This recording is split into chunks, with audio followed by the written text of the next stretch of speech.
it was important for us that we live in the United States and that our kids have the ability to live here and sort of belong here. But Israel is a country that you don't get until you live there. But how do you decide to walk into the fire and say, this is going to be good for them and us? It's Unholy. I'm Jonathan Freedland in London. And I'm Yonit Levi in Tel Aviv. And what you just heard there is a sample from our second and latest exercise in listeners therapy. That's what we're calling it. We have two more listeners guided by couples therapy expert Orna Guralnik. Huge response to last week's one already, Yonit, don't you think? Really? I mean, first of all, let me just say how great our listeners are, of the highest quality. I hope the co-hosts are up to par because, Benjamin and Albert of last week and this week, Lee and Marion, just wonderful, wonderful stories and wonderful listeners of ours. We should say that we also got some not only great responses, but some matchmaking suggestions for Benjamin and Albert, 18 and 19 respectively. We're not that kind of podcast, but we really appreciate the you writing us and what you thought about them. We really did. We got, I think, more than one listener, but saying, am I alone in being a Jewish mother listening, thinking, I need those guys' contact details. I have daughters aged 20 and 19 or whatever. We got a few of those. And we inadvertently made our dream come true of Two Nords on the Fjords, right? We've been dreaming about a spin-off for Two Jews on the News, and somehow it happened. So we're very... I have promised you that. I'm telling you to watch this space about Two Nords on the Fjords, because I think that might be coming. No, we had a huge response to that, and we will have another pairing for you. Marion and Lee will be in the second half of the episode. We also, talking of listeners' response, friend of the podcast, Robert Siegfried, wrote in, actually not the only one exercised by my sweeping statement that there had not really been any columnists on screen in the sense of TV or... It was more a complaint than a statement, we should say? It was a long whinge from me. And you pointed out absolutely rightly that legend Carrie Bradshaw from Sex and the City is, of course, an advice columnist. I absolutely take my hat off. But Robert Siegfried, friend of the podcast, writes in and says... essentially, what about the film, such a great movie, Sweet Smell of Success, featuring Burt Lancaster, Tony Curtis, 1957? If you're old like me, you remember such things, says Robert Siegfried. Well, I do remember such things. I've seen that film. It is a stone-cold classic. It's brilliant. But Burt Lancaster is a gossip columnist. And I'm afraid... So I still don't think we've had the opinion columnist. As I said, somebody who sits at the keyboard, stroking their chin, deciding what they think about the world. But I will wait to be corrected. Please Carrie pick Bradshaw, this up. Someone do a Lancaster. documentary on Jonathan Freedland so he can relax and be No, it calm needs to be about this. fiction. It needs to be a screen depiction. You've got Anchorman, you've got Broadcast News, you've Murphy got the Brown, which I Newsreader. forgot last week. Murphy There's so Brown, much. that's right. There are newspaper films. Lou Grant was the great TV Mm-hmm. series, of course, about a newspaper, but the columnist is what I'm after. Yes. The sad plight of the columnist. The opinion columnist. I don't think it's been done on screen. People who sound off. Maybe it's just not that telegenic or photogenic. So that remains a niche and a vacancy. Indeed. And if we're in niche news, so before we get into the actual news, I think an important thing that I felt was created for us this week was that a new book claims that Shakespeare was actually, wait for it, a Black Jewish woman. You know, Jonathan, you've known me for years. You know that I'm a bit of a Bardolater, which means, well, my mother certainly is. Some of it rubbed up on me. We admire Shakespeare excessively. And you know the story. I grew up in my mother's study. There was a picture of the family and significantly larger picture of Laurence Olivier as Hamlet. So we all knew our place and we all respected that. Bardolater is a wonderful word, by the way. That's a brilliant merger of your two identities because it's a sort of idolatry. It's got a lot of biblical, but it's the bard. I love that word. It's fantastic. So I love it too. And it really does define definitely my mother and a little bit, as I said, of me as well. I never, however, loved the sort of who was Shakespeare really? Which was he Francis Bacon? Was he Christopher Marlowe? I never liked that genre. But this, I think, is just too good to pass up on. We have to, say a minute about it. We have to. So in a book that came out and is titled The Real Shakespeare, Amelia Bassano Willoughby, it's by a writer named Irene Coslin. And she says that Shakespeare was actually a woman who was an English poet during the Elizabethan period. That is what she claims. Yeah, and well, look, we're always happy to claim another success, but that would be, I think we could almost nominate ourselves for the Chutzpah Award if we decided that Shakespeare was going to be one for us to chalk up as another writer. But really, look, this debate does run and run, and if it draws attention to the plays, so be it. But I know people get very incensed about these claims on all sides, but the Shakespeare purists who say it is actual Shakespeare get quite incensed. So we'll go no further. We'll go instead to the much calmer waters of the Middle East and Middle East politics. At least nobody's arguing about that, right? No, there's rarely even a word spoken in anger in that topic. Look, obviously a very important week, a milestone week in a way that was reached with the return of the last of the deceased hostages. Yes, I mean, it's the feeling is of a historic week here in Israel, with Master Sergeant Rani Gvilli returned the last deceased hostage, and thus closing the chapter on what was the most painful and most complicated, I think, part of the war. It's hard to explain, I think, perhaps to someone outside of Israel, the collective sigh of relief and feeling like a weight has been lifted from the nation's shoulders. When the announcement came from the Israeli Defense Forces, 3:40 p.m. on Monday this week, that he was indeed identified. The whole process a bit gruesome, we should say. There was intel on where to find him, but the forces on the ground had to go through a few of these bodies until they actually managed to identify his. I think the importance here, and perhaps a convergence of Judaism and Israeli ethos, right? On the one hand, of course, the importance of bringing someone to proper burial, and also the feeling, what was the ethos that kind of was at the founding of the state, right? You never leave anyone behind, was realized in this story of Rani Gvilli, a man who was a policeman. He was injured in an accident. He didn't need to go out, but he decided to join his friends. He was protecting kibbutz Looming, and he was killed while fighting terrorists. And he was the last one there. His mother, Talik, said he was the first one to go out, and he was the last one to return.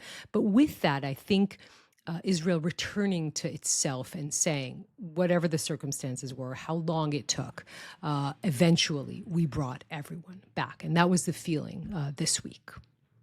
Yeah, I mean, a few people said, at last it's October the 8th, as if this is the last moment and I think you yourself have said it's been like one long day. Those 2 years and 3, 4, 5 months. I mean, there were others who have been counting each day of the war and were saying that the day of this release was day 843 of the war, that the war will be known as an 843 day long war because it couldn't be classed as over until every last one was back. And so this is there is a degree of drawing to a close there.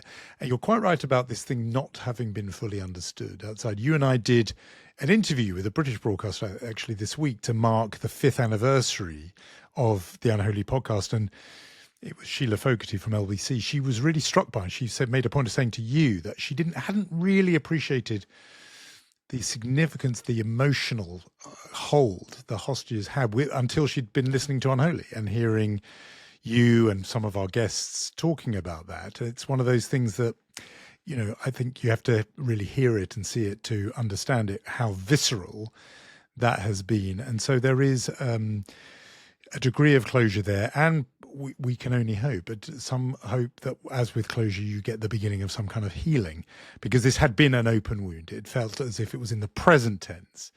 And now, if, that observation that we move to October the 8th, we move into a past tense. Yes, and indeed the long day that began on October 7th, 2023 was over. I could not on that day think of Rachel Goldberg-Polin and John. We've had them on the podcast, her more than once. Remember, they kept holding the tape with a number of days, and suddenly they can take that tape off. She wrote in the Free Press, but for us bereaved families, the eternal hurdle is figuring out how to wake up each morning with part of our souls elsewhere. So of course the wound is still open. Of course the families are still struggling with this. But as you said, such an important moment for the country to say this is over, that clock in Hostage Square, which will probably forever be called Hostage Square, stopping when Rani Gvilli was brought back. I mean, that was the week that we had. I think it's important to say that what this means, of course, is that we are entering stage 2 of the deal between Israel and Hamas. That has a few legs. One of them means the reconstruction of Gaza, the disarmament of Hamas, not entirely clear how that is supposed to happen, and the withdrawal of Israeli forces, which thus far have been holding up to about 53% of the Gaza Strip, still demarcated by that yellow line. On Wednesday in the studio, Dr. Michael Milstein, who was also on this podcast, a very foremost expert on Hamas, said, I'm still not clear on the apparatus that is supposed to disarm Hamas. And that is the most worrying point. It's still a very strong faction in the Gaza Strip. How is that supposed to happen? Again, still very murky on the details. I mean, there's a lot of cherry picking going on here.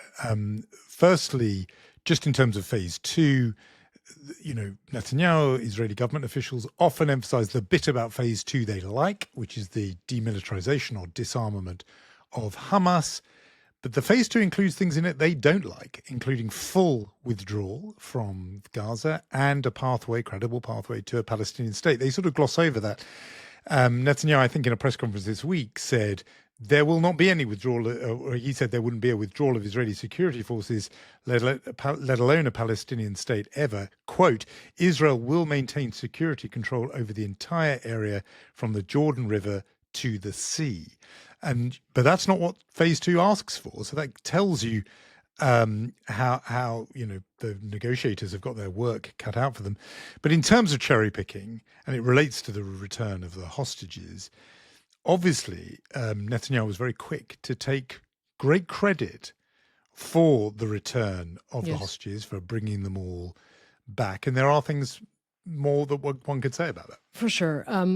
I think it's also important to say when we use terms like or dislike, it's not really a question of that, just in the sense of how concerned Israelis are that this won't return, right? This won't happen again. So that whole demilitarization is, of course, a very crucial point here. As you mentioned, Netanyahu, in a rare press conference, answered questions on Tuesday. What he meant was mainly to say, I promised to bring back all of the hostages, and I did. Now, we should pause on that for a second, because first of all, the Hostage Families Forum was very clear on saying there were 46 hostages that were kidnapped alive and brought back dead. Most of them were murdered by Hamas, but there are a lot of people who look at Netanyahu as someone who prolonged these negotiations and prolonged the war instead of bringing back the hostages. I think what is important here to say is that it is a position that's very untenable to hold. On the one hand, to say, I take credit for everything. I take credit for Nasrallah being toppled. I take credit for weakening Iran and for killing Sinwar and for all of the good geopolitical developments, including, by the way, bringing back all of the hostages. But this is Netanyahu, I take none of the responsibility for what led to October 7th. So if we're speaking about that press conference, I think what made a lot of headlines is what Netanyahu said at the end of the press conference. He said that Israeli soldiers lost their lives in the war against Hamas because of what he called an embargo that caused Israel to run out of ammunition. He didn't specifically say the Biden administration, but he said the problem was solved when the Trump administration came in. So you understand what he meant. I think it's really important to ask why Netanyahu is saying this. And I think how he said it is a bit of a clue, Jonathan, to why he said it. We have to say this was at the very end of the press conference. It was about an hour long. He answered all the questions in Hebrew and in English at the end. The final question was about the Rafah crossing in English. And then he returned to Hebrew and he said, I have one more thing to say. And he said this in Hebrew, what I just stated about the embargo and about Israeli soldiers losing their lives. And that made you wonder, why was he saying something, or actually bringing a message very clearly from home? No one asked, so he wanted to say it. And I think that the answer to that lies a few days in the past. We should say Netanyahu gave an interview to The Economist in January 10th. Recent days saw one specific clip circulating that got Netanyahu's base very, very upset. What he said to the editor-in-chief of The Economist, he said, "We lost a lot of soldiers because we didn't bomb from the air. We could have done it, but because of my refusal," he said, "and the IDF's moral code, we didn't." But remember, what he is saying here is, I am the one who decided. And this led to soldiers dying. Now, this created an uproar in his own base.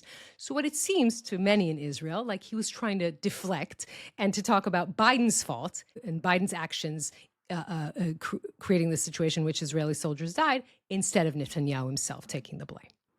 So really interesting. So in that interview, he says essentially, we could have carpet bombed, but we chose not to because of our ethics and our mores is the word he used.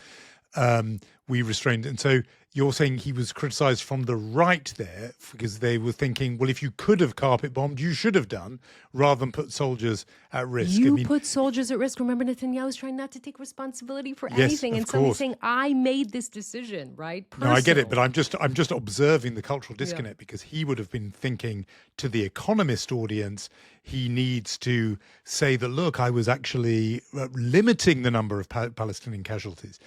But what his audience back home in Hebrew pick up on is the idea that there was a way to reduce casualties among Israeli soldiers, which he did not take. So, and yes, of course, the point about responsibility. This was his attack on the Biden administration. For one thing, I mean, really unfounded. It was one particular munition that was briefly, temporarily delayed.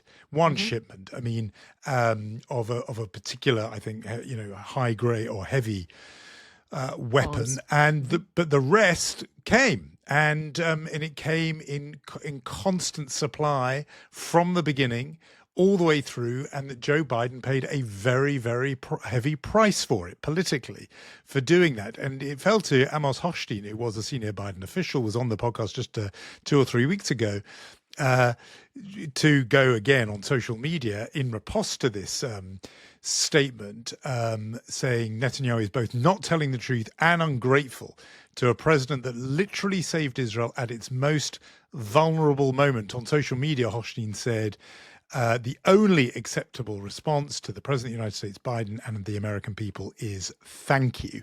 And he detailed how $20 billion of military support, 2 aircraft carriers rushed to the region, and so on. So it's just one of those classic examples of how Netanyahu, speaking out of one side of his mouth, as it were, in English to a Western audience, tries to solve one problem, but in so doing creates another in Hebrew with his domestic audience, and ends up trying to solve it by then creating another political problem, this time now with Democrats in the United States. Perhaps he doesn't care because he has apparently made his bet that the only important friend Israel needs is Donald Trump, and as long as even if everyone else hates you, as long as Trump likes you, you're fine. I have said before on this podcast, I think that is a huge strategic error by him to put all his eggs in the kind of MAGA basket.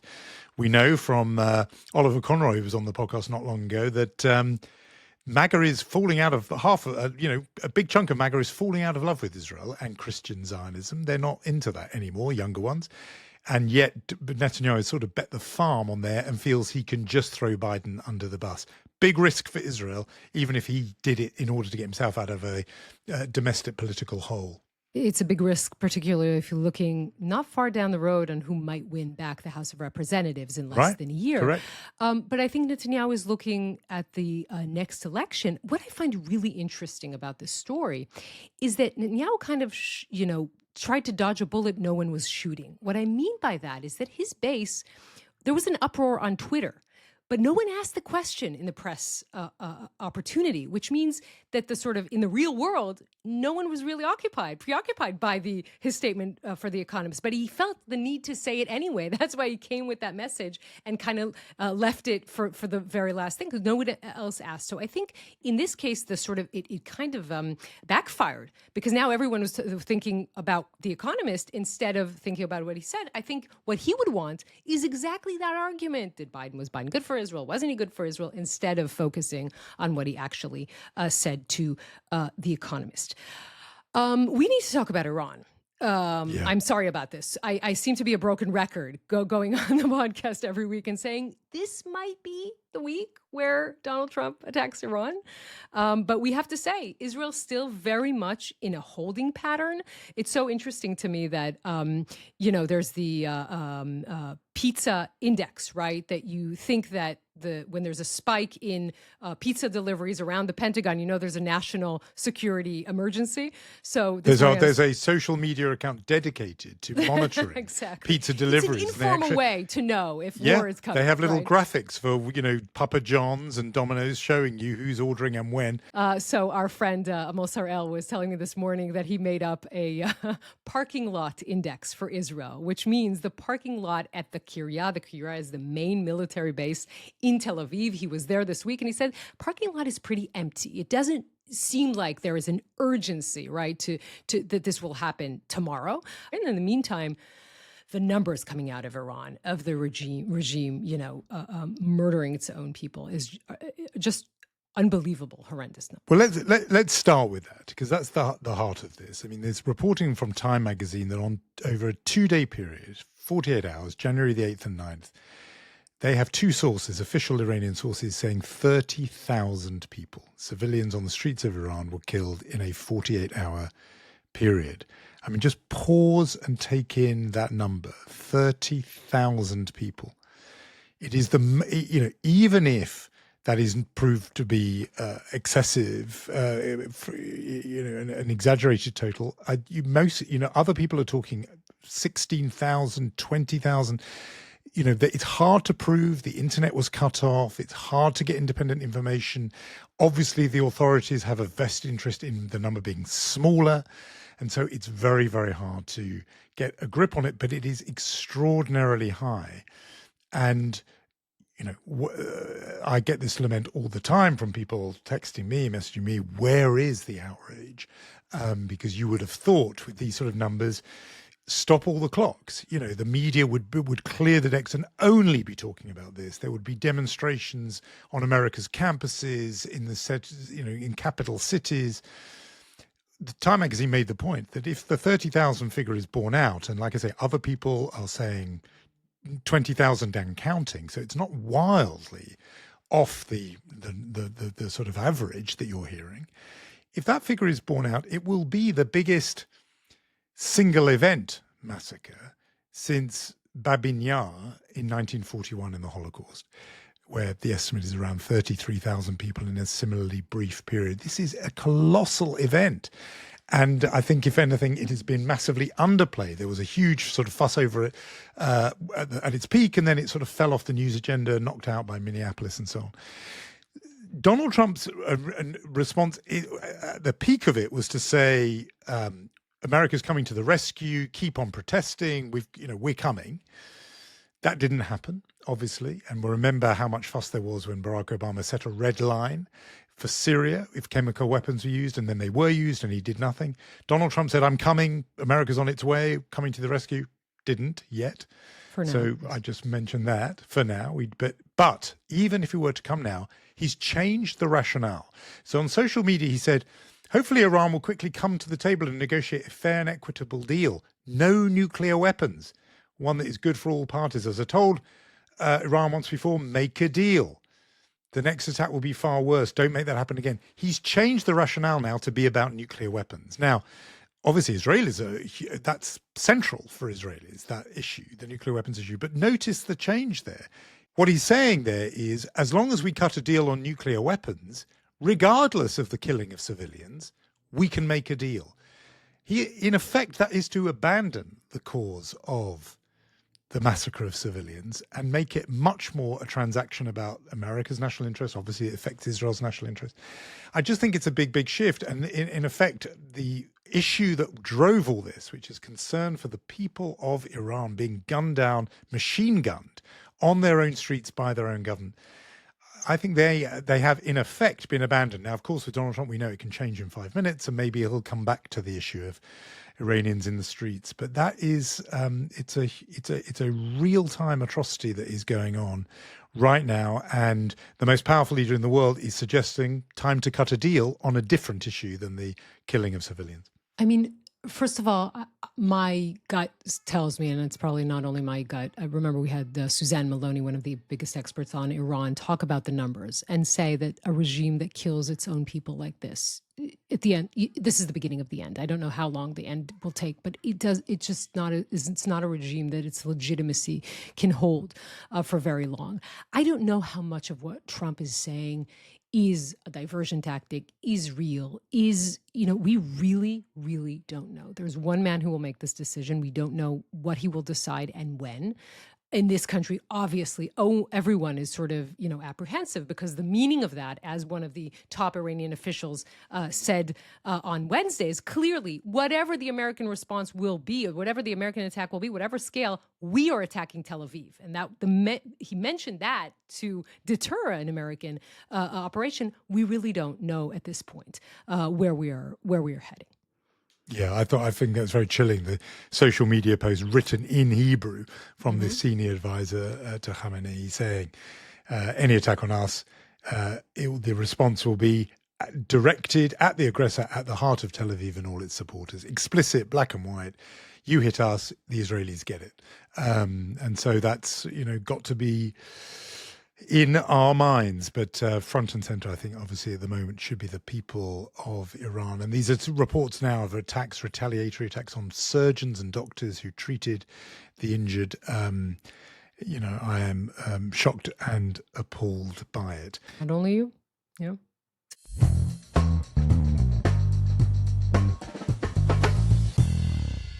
So now we're on to the second installment of our listeners' therapy. Last week, it was a pair of friends, Benjamin and Albert, from Denmark. This week, our pair is a couple from New York, and they are struggling with the question, where to raise their children, essentially. In that, we are continuing our quest to hear from our listeners who have had relationships under strain since October 7th. And we want to hear from them how they are going through this over the past couple of years. Again, Dr. Arna Goralnik will assist us in this conversation. Listeners Therapy, Part 2. Marion is from California and is an off-Broadway theatre producer living in Brooklyn. And Lee is originally from Israel and moved to the United States. They both live in Brooklyn. She's in high tech, we should say, and they both live in Brooklyn today. They have 2 kids, Ada, who is almost 4, and Amos, who is a year and a half old. And whichever one of you can take this first question, but as an opener to both of you is in a way, what was the issue? What was it that brought you to us? What is it that you wanted to sort of, as it were, get some help with, that you've been wrestling with in this last 2-year period that we're talking about? Whichever one wants to go first. Location, we've been together 12 or 13 years, and location has always been, like, when we met, we weren't living in the same country. So for the entire time that we've been together, we've lived in California, we lived in New York, and we've lived in Israel.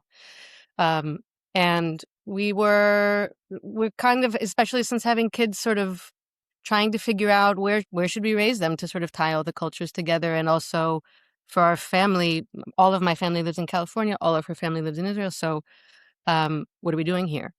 And before October 7th, according to her, but definitely on October 7th, for me, it was sort of, okay, we're not going to go anywhere anytime soon. But as the second kid entered the picture, and maybe another one, it's sort of, we want to be by family, and the importance of community and our people is more and more important. And then navigating or justifying that because of the war became more difficult, to the point that we just kind of agreed to not talk about it, and just carry on. But at some point we have to really talk about it and sort of decide why we've at least decided not to decide something. Yeah. And I'll add that we're both fans of the podcast. And when the Kol Koreh, when the message was sent that you're looking for people, I think Marion was the one who was like, okay, I think just curious to have this conversation and kind of share our point of view.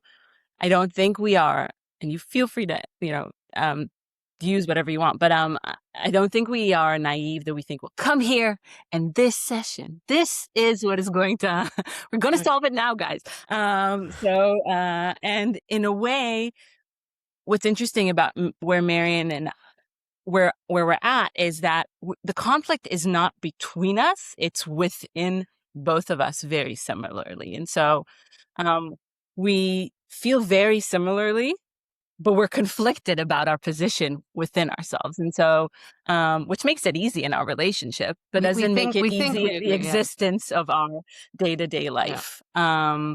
And I will say that I think that conflict started before October 7th. And if I want to be like petty, I will tell you that during October 2023, my parents came to visit us in New York. That is when we told them that we're not going to move back to Israel now, and that we actually found an apartment that has enough space that they can come and easily visit us. And so that was the trade-off. We were like, hey, and the decision to not move was mostly because of the political situation, the judicial, however you want to call it, revolution that started in Israel. And we were like, okay, we're going to stay put. We'll just wait a bit to see how, the chips fall. And then October 7th happened. My parents were here, and it was very surreal. And I remember my parents really wanted to go back to Israel. And, they closed the sky. They were like El Al rescue flight. And Marian was like, why are you in such a rush to go back home? Like, just stay with us, hang out with us. Whereas for me, it was so clear. Like, I totally got, and I think that is an example of how. Only in Israel do you rescue someone into a war zone, right? It's like a difficult thing to explain. Yeah. You said that the conflict is sort of inside each of you. And it is interesting because you said you lived for a few years in Israel together, then you moved to California, then you moved to New York. I assume the minute there are children in the picture, all these questions become a little bit more urgent totally. To decide, because kind of taking root somewhere is a whole debate that can be also a heated one, and also not deciding is making a decision. Totally. I mean, our friends who had their kids in Israel during the time, I mean, I was like, thank God we don't live there right now. But it kind of kept eating away, I think, more at me, honestly, than at her. But we keep sort of switching sides over, like, who finds it more important. But it kept eating away more at me of when will we go there then? Like, when will we have a time, or what will it look like that our kids will have a real connection, not sort of one of these weird American, I have some family in Israel, but like a real connection. Can you articulate the issues? What is it? Why Israel and why not Israel? Do you want me to do it? Go for it. Okay. I think why Israel is, there is something about growing up in Israel that the sense of community, and our specific community in Israel is an extremely tight and large one. And so the sense of belonging and security, both in a funny way for both of us as adults in a community, and we believe for our kids, is a much closer, tighter one. When you say security, what do you mean? I think it's this idea that if something happens, you have backup. Like, we're not alone. Here, when Marian was about to have baby and our oldest Ada was born, we were like, what are we going to do in the middle? Like, who are we going to call? So I flew my sister in from LA to stay for like 3 weeks. Or like, if something happens, I grew up in Israel. If I need a doctor specialist, it's 2 phone calls away and I have someone on the line. So this just sense that like everything is everything you need is within reach. And just familiarity, like you belong there. I walk in Tel Aviv, like I own the city, like who, like, this is born and raised there. It's just like, whereas here in New York, it's not this way. Where it takes a long time to build a community. We're slowly building it. But it's all very initial, and there's something very temporal. I don't know if that's the No, word, but like people move, like it's so that and wanting this for my kids, wanting them to have that feeling. I think that's one thing for what, yes. I also think for me, and that is different from Marian, for me, while I have been finessed by America, I'm very much an Israeli. And this idea of having my kids not be Israeli, not have that essence, that personality essence that you get just by growing up in Israel, it just blows my mind. It's scary to me that like my daughter will look at me and will say like, "Oh, you're so rude," or "You're so direct," or like something, this is like otherness, and just won't get it. And I think why not being in Israel, outside of this, physical security of a war, which is a realistic one, growing up in Israel is you live with that reality. So I am actually not so terrified by that, although it is concerning. I think that what's happening politically in Israel is very scary to me. And education-wise. And the education system in Israel is something that is becoming more problematic. It's tied together. Can you speak to what's scary, what's problematic, like articulate it? Yes. The first thing I think is just how free and democratic Israel is. And so we are, as you can see, a gay couple.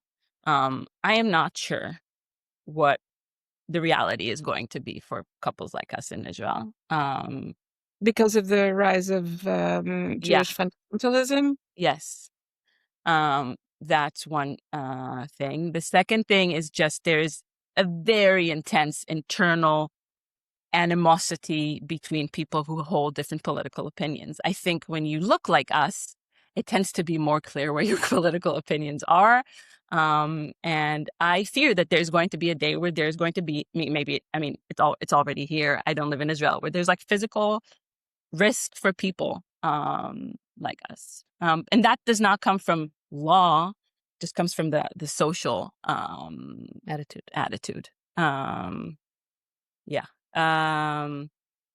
And I think like, the other thing, I think like the educational system in Israel is like the quality is decreasing over time. There's like horrible stories. Obviously stories from afar sound more worse than close, but like, in early childcare, of like teachers being physically,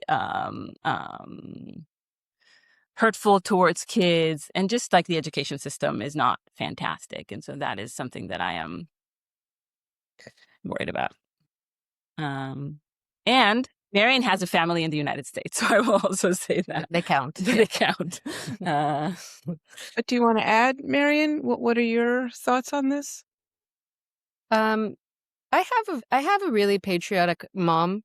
She's from Alaska, actually, and I went to an international school until high school. And when I was little, it was a French school. Like these little bullies would sit at the door and they'd ask you what your passport was, and if you were American, they wouldn't let you in, so you'd be late for class.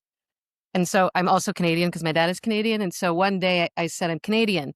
They're like, okay, you can go in. And I told my mom that in the car ride home, and she pulled the car over and she's like, don't you ever do that again. Don't ever hide behind a different passport. Like, we're also in America. We're in California at the time. So she's like, don't ever do that again. And I was raised really, really not religiously, but the only understanding that I could have of religion was sort of the country.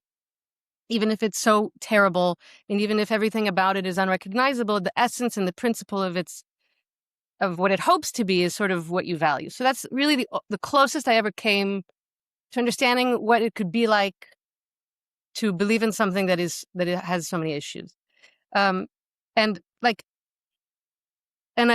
kind of attach that to the patriotism on her behalf. And, she was 4 years in the army, and her great-grandfather was the head of the Zionist party in Germany before Hitler came. And it's like, it's a deeply linked and like profoundly thoughtful family history that means something to me as well. And so the fact that there are political issues or wars, it just seems incomprehensible that becomes the end of the story. It also seems like not a story I know how to tell to my children. Oh, it got too hard, like there's got to be But even then, as a parent, there are only so many inputs you can put into a kid's life, like education or safety or family or friend. You can like pick so many things. And so to voluntarily pick a place that has aggression and violence and racism and all kinds of nonsense, maybe not nonsense, but to kind of say, okay, but we're going to bring you there is also a hard story to tell. But it's important to do hard things too. Like she falls and gets up and I say, you do hard things. So we have to kind of keep that strategy going too. And so I feel sometimes patriotic on her behalf. And it was important for us that we live in the United States and that our kids have the ability to live here and sort of belong here. But Israel is a country that you don't get until you live there. You just don't. I don't think that you get it until you live there. And so it's not enough to occasionally go on vacation, But how do you decide to walk into the fire and say, this is going to be good for them and us?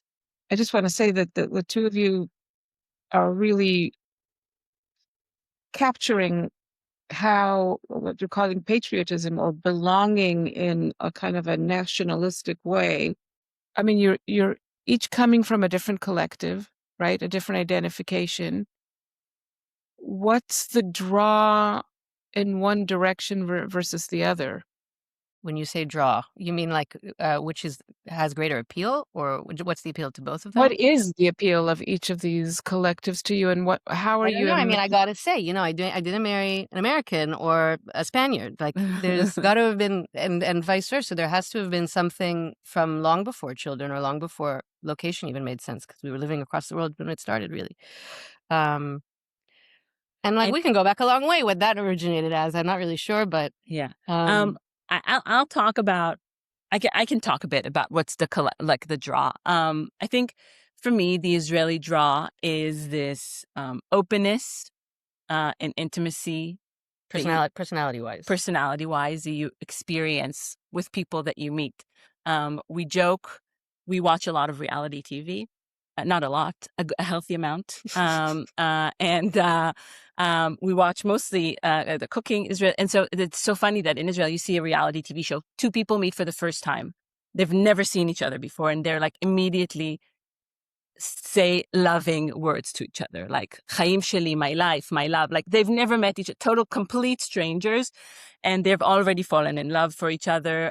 They're competing against each other, but they hug. And so that feeling of like being personal with each other and intimate is something I miss greatly, and I long for. And even in my place of work, I feel like it has become. I am working in an American company. I've become that person who has like people come to me to have intimate conversations with.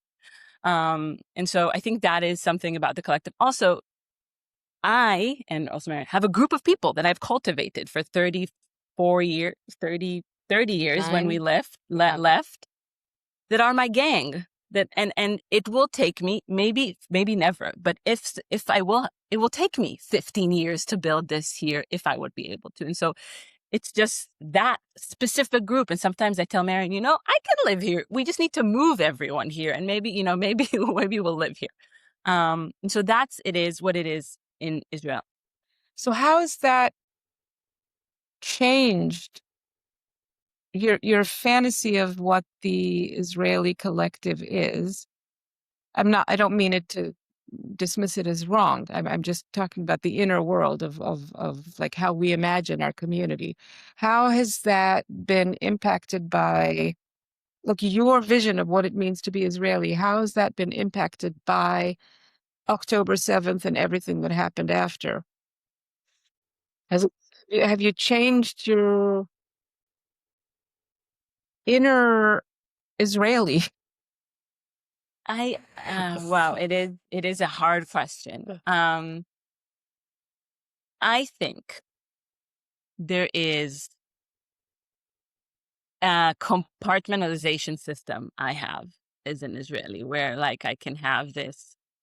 It got bigger and stronger, I think, since then. Yeah, I can have this tremendous love and to my little cell, to my little but small also community. your association with the country. What do you mean? Like go with the friend group and your family and like your life. There also remains with the country at large. Yeah. almost a disillusioned still appreciation, as well as the amount of disgust that you have. Disgusted. It's a strong word. I have so I think that there's a duality. All I want to say, like, I have a lot of criticism um towards the political decisions that are made in Israel. I've been holding them for many years. If I'm being fair, it's maybe it has, gotten to an extreme. But and yes, I think that when you live over the last few years,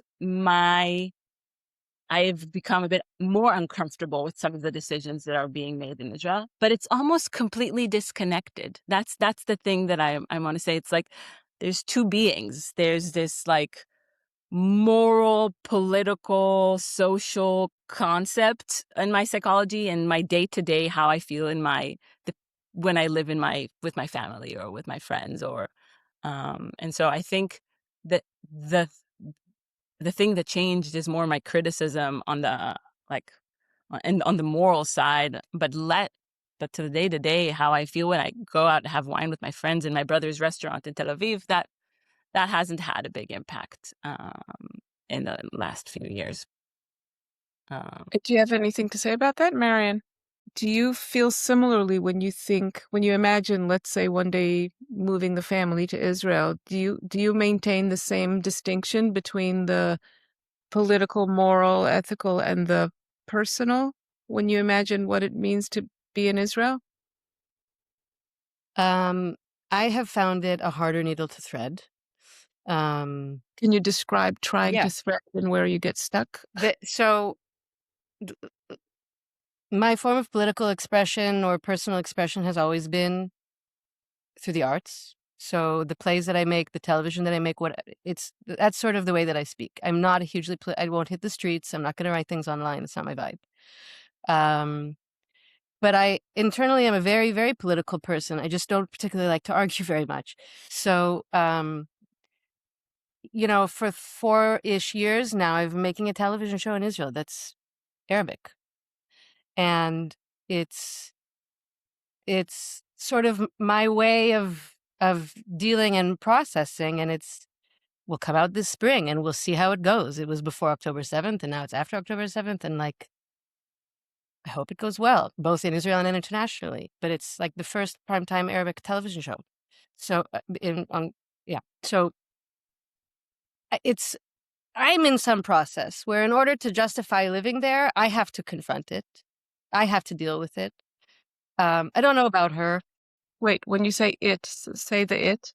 Racism, aggression, hate, lack of communication and connectedness between different stories happening in the same country, lack of representation, lack of voices, and just sort of this feeling like her mom every single week would go to protest for like I don't know how many years, and it was just like screaming into a void. And I just kept saying, "Why is she doing it?" Just screaming into a void. And so it's that kind of voicelessness. So for me, the way that I deal with that is through things that I make, and it's hard. It's really, really hard. Like I keep telling her, if only you were from Italy, it would make my life a whole lot easier, but you are not. And so, but I think I enjoy it. I think that was part of the draw from the beginning, was that this is complicated, but it's real, real, real. This is Earth.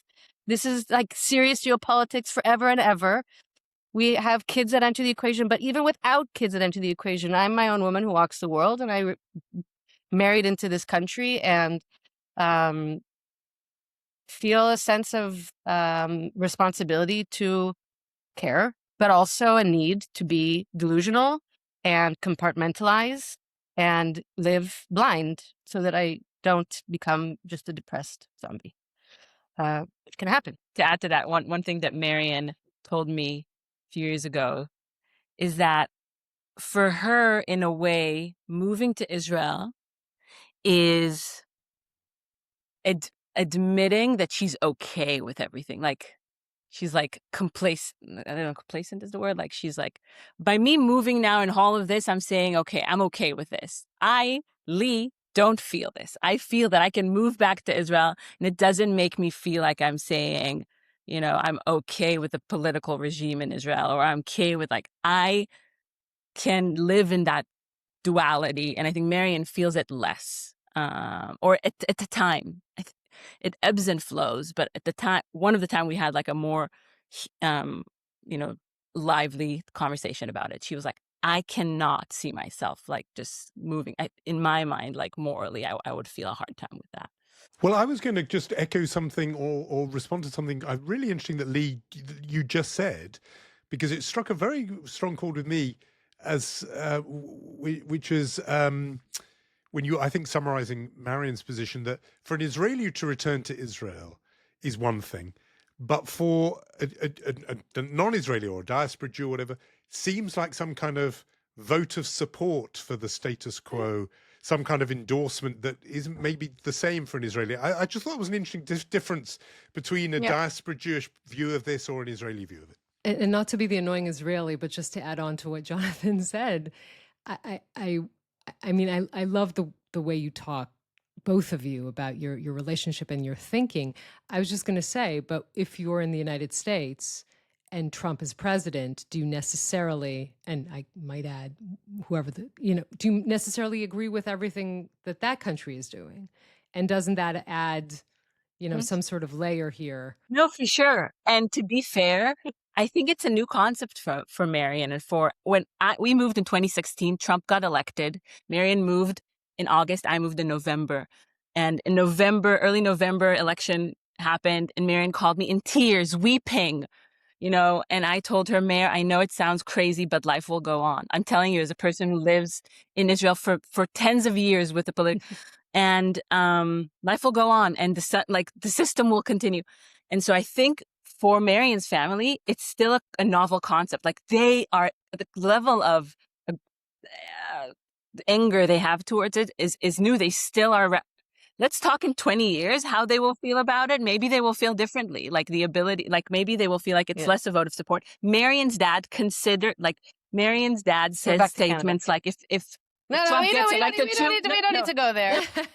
No, but for the argument's sake, I think in Marian's family, people make statement like, if he gets elected again, I'm leaving. But what I mean? They don't, because they're still in that. It's very early. Because I think what a lot of people expect, because they see Israel as a bit of a dream, although for you, Marian, it's a little different because you lived in Israel. But people like diaspora Jews who dream of Israel, and then they're cut with the reality. But it's easier for them to live in a country in which they don't necessarily agree with the leadership. When I moved there to be with her. Yeah. And it was like, you could get a passport and just move there. And I thought that was so weird. I didn't get a passport. I got one of these resident cards, like orange resident cards. And everyone thought that was weird. And I thought, what am I going to vote? Like, I've never lived in this country. I have no reason to have a passport. That seemed and I thought, if I live here long enough, then I will be deserving of a passport. So I still don't have a passport. One of our kids has one. The other one, who was born still during the war, we didn't get him one yet. ... What's the ... It's both having to do with adoption and both having to do with the war was ongoing, and we were like, purely technicality. We'll get to that. It's purely technicality. For Amos, Marian birthed Amos. I need to finish the adoption process for him to get an Israeli passport. I birthed Ada. We did not need to complete the adoption process to give her a passport. Anyway. So don't make it into more of a statement than what it is. It is not, he will get an Israeli passport, I assure you. What I was just picking up on was there is a difference between living with and putting up with the things in the country that you're born in and going to and choosing to be part of a country, the very same things that you like Yonit's point about Trump, that you would just live with because it's your country, you're from here. What can you do? They're different if you make an active choice to move to somewhere that wasn't your place. That's the thing I was noticing. For sure. And on the opposite, yes. The things you can live with when you're not from a country. So when I walk around here and, Mamdani gets elected or Trump, I'm like, sometimes it goes over me because it's not mine. Whereas when things that happen in Israel, I'm frustrated about, like my blood boils. So I think that it's also, and so sometimes when people move to countries, Israelis move to other countries and horrible political things happen there, but they're like, it's not theirs. They don't feel a sense of responsibility. And so I think it happens in both directions. Yeah, sure. But it was interesting for me to say that when Marian said to Lee that you, Lee, are disgusted by things that happen in Israel, you said disgusted is a strong word. And to me, that was a moment because I mean, it was interesting, that kind of dynamic between It's you, hard. It's because really hard to get it from her. Like, in general, she's compartmentalized. But also, one of the reasons I fell in love with her was when I was first there in 2012. She was studying in Jerusalem, and I had visited Jerusalem, and I had spoken to people, and no one seemed to think that it was weird, generally, or intense. And I asked her, "How is it living in Jerusalem?" She was like, "Really hard."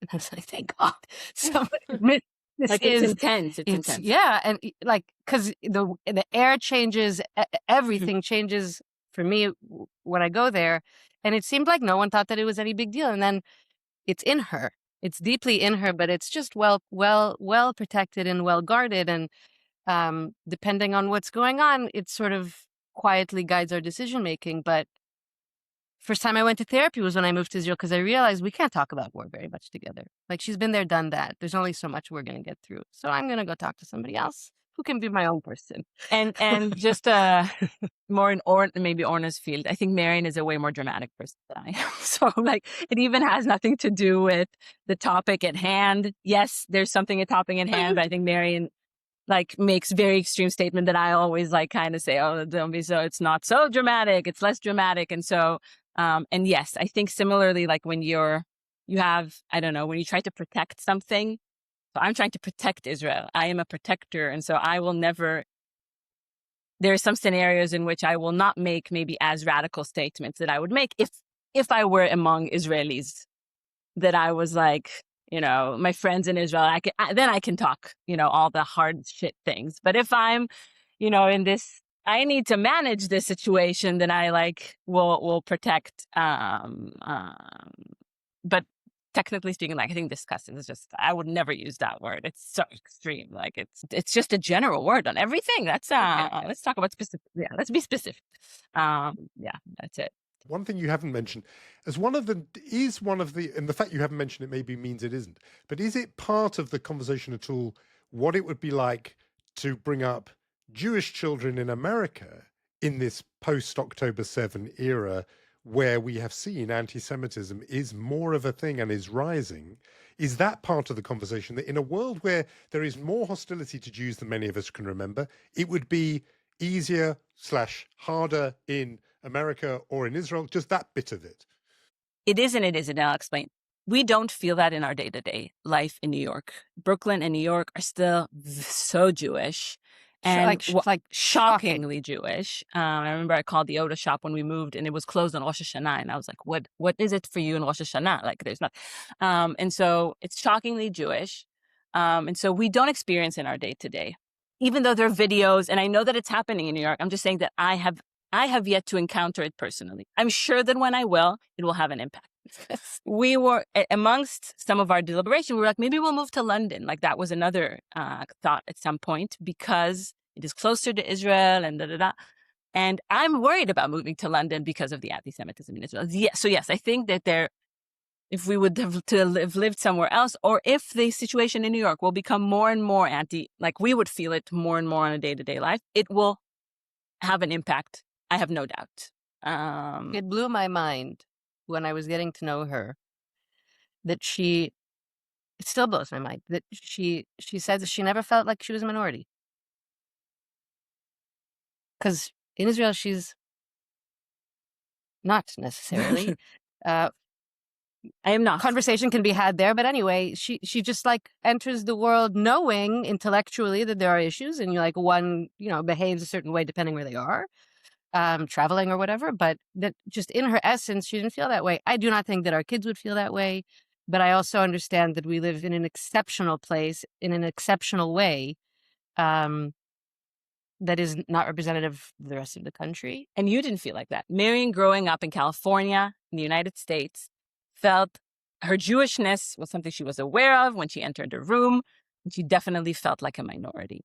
And that has a huge impact on your psyche. It has huge impact on your psychology and how you carry yourself in the world. I don't have that. No, even now where I'm aware that I'm a minority and I enter a conversation, I don't carry that. Walking on eggshells. It's just hard where the form of expression of Jewishness abroad is the synagogue, which is not a place that we go to very much. And it's not my vibe, you know, it's not like I want to just put my kids in a synagogue and be like, you're Jewish. Um, it's just, that's never what it meant to me. That's honestly quite foreign to me. And also similarly for her. And so the only way that you can sort of live that, I don't know what you call it, honestly, to just live being Jewish without having to be in a synagogue is in Israel. It's not a matter of knowing the prayers and the holidays. Like, screw that, you know? And you can't get that here otherwise unless, Yeah. It's interesting to me that you've articulated the complexity of the issues beautifully, really beautifully.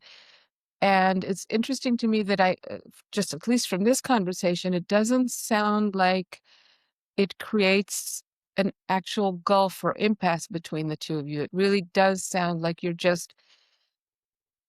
positioned somewhat differently, but very aware of the complexity of each of these positions. And somehow that, I guess, I mean, no, the confirms conflict is us against sort of the world, not one against the other and the yeah, ones in between. yeah, this is great. Really great. It confirms the theory that if you really can understand the complexity of issues, you're not going to create an enemy, a fake enemy in your partner, for example. Yes. Yes. I like that. We think you're perfect. That is you get the unholy stamp.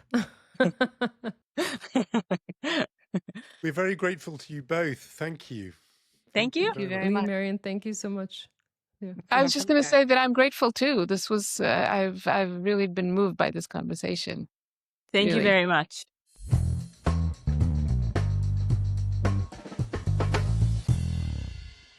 What I really liked about that conversation is you could imagine the two people with this issue going, one of them is saying we must move to Israel, and the other one saying no, we must stay in America. Instead, they both feel both. And it's so like the arguments that have been raging these last 2 years. A lot of people tell us that the conflict they have is within themselves. It would be easy if it was just, I'm the kind of pro-Israel guy and my dad is anti-Israel. You know, that would be easy. Instead, what they have is all the feelings at once. And I just thought Marion and Lee completely embodied that because they voiced both positions and they were fighting within. Indeed. It's that feeling, you know, when people come up to us and say, you know, in your arguments and you and Jonathan, I'm like, wait a minute, what about the arguments I'm having inside my head? That's the verb. Let's do that. And then we'll talk about the rest. And I think they embodied that. And the way, I mean, they are an incredibly articulate and intelligent couple. I think one of the loveliest things that this experiment taught us is just how wonderful our listeners are. I mean, I'm sorry, but that is kind of the truth. And I really like the fact that they articulate the issue so coherently and so beautifully. And I think that for Olna, it was also this kind of experience in which she felt like the couple is very well adjusted. It's about trying to help them, you know, talk about it, but not necessarily help them solve the issue at hand. Yeah, it's always about how you talk about these things. I think in both cases, I hope I'm not speaking out of turn, I think Orna was really impressed with both of these pairings just because they had got to the place in a lot of ways that she tries to guide couples to, which is, as you say, not resolving the issue necessarily, but being able to talk respectfully and truly listening to each other. Yeah. So a win-win for Unholy. I think these two conversations, I think we may well do this again, listener therapy. You don't have to already be at the higher state of being that our two couples or pairings manage. But I think it's really been, you know, wonderful to hear them. And we will.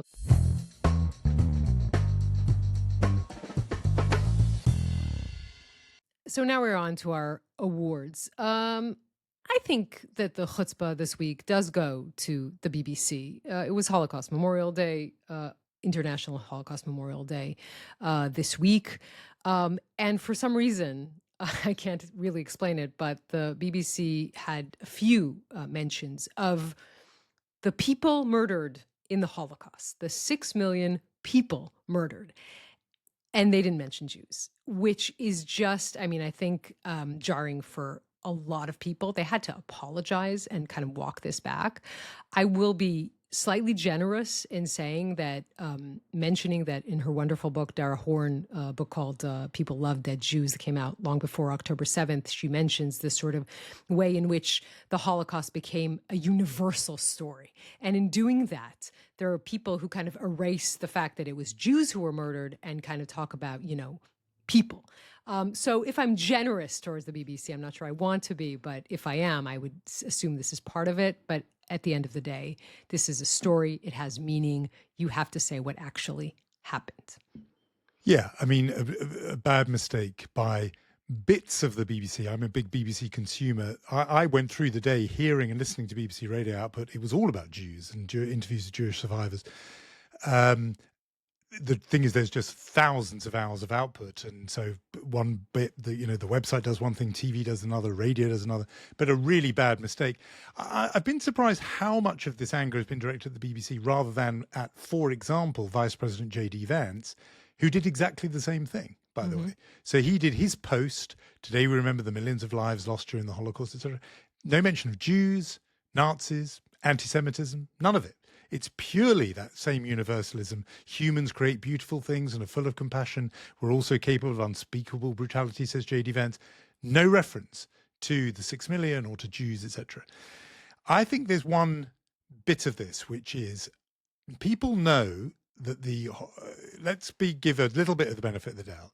They know that the Holocaust was mainly about Jews. They also know that there were other people killed by the Nazis and persecuted, and they don't know which bit you're meant to say and what you say about Sinti and Roma and so on.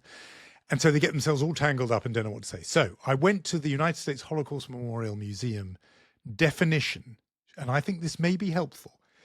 The Holocaust, as a word with a capital H, refers to the systematic, state-sponsored persecution and murder of 6 million European Jews by the Nazi German regime and its allies and collaborators. That's the Holocaust, the murder of 6 million Jews. So if you say the Holocaust, it's Jewish. You're talking about the murder of Jews. You then say, and this is the museum's definition, in addition to perpetrating the Holocaust, Nazi Germany also persecuted and murdered millions of other victims. That's how you do it.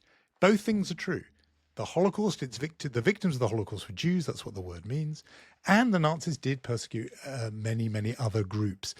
And I think there's the universalization comes because people think if you say Holocaust just Jews, you're somehow ignoring all the other persecutions.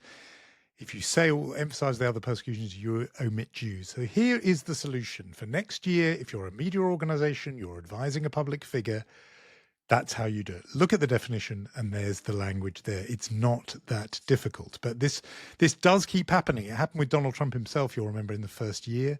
The White House put out a statement, candles, all the rest of it. No mention of Jews then either. I think people, as I say, I'm being charitable.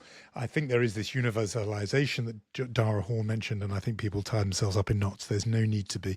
It was the murder of 6 million Jews. That's what the word means. Yeah. First of all, that was incredibly helpful, I think, that definition that you brought. I think it's okay to be angry at the BBC and at J.D. Vance. It's fine. One doesn't cancel the other. 100%. It's just most of the flack has gone on the BBC, and I've heard many fewer people mention J.D. Vance. And if we're less charitable, and particularly because it is the BBC, I think one could wonder whether the work done over the past 2+ years to make Israelis out as being the ultimate evil bothers some people when they run into the story of the Holocaust, and somehow they need to suddenly treat Jews as the victims, which they, of course, were in large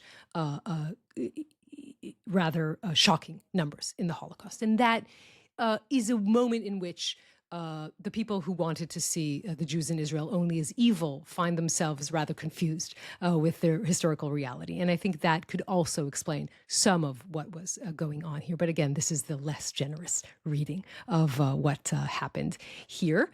Do we want to So go being on? being generous. Let's go to our Mensch award, which is always, and we're in the same sort of area, aren't we? We are. I would want to mention a story that we ran on Channel 12 this week.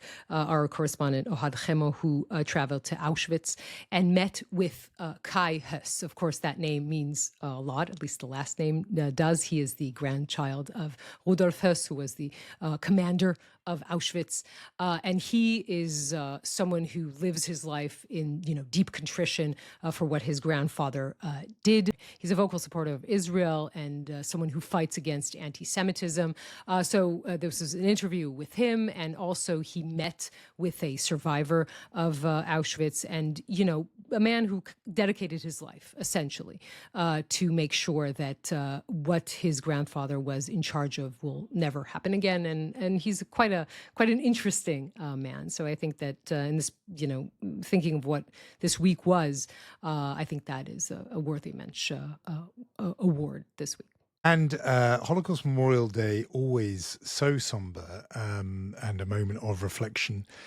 It was, in some parts of the world, I think, struggled to get attention just because of the dramatic events that are going on right now. And I think that just a mention for Rabbi Jason Rodick in Minneapolis and for his congregation Temple Israel. They held an interfaith service there in Minneapolis, which, as people will know, has been virtually under siege with these with ICE on the streets and the death now of 2 civilian US citizens. They filled 1,000 seats there. They had leaders from other congregations, from Christian churches, and they sang "We Shall Overcome" and wept together as Jews, Muslims, Christians, Buddhists, and others, writes Jason Rodick. So a mention for the Jews of Minneapolis, for the community of Minneapolis that has been going through great distress these last 2 or 3 weeks, and for that service at a synagogue there, a collective Mensch award perhaps, and a mention for them. I think we're almost out of time, and we will have some thank yous. We have a big thank you to Michal Porat, as always, and to Arna Goralnik, who went along with us on this adventure of listeners therapy. We might be doing this again soon. The responses have been quite lovely from our listeners, so that might happen again. And you and I will meet next week. See you then, Yonit.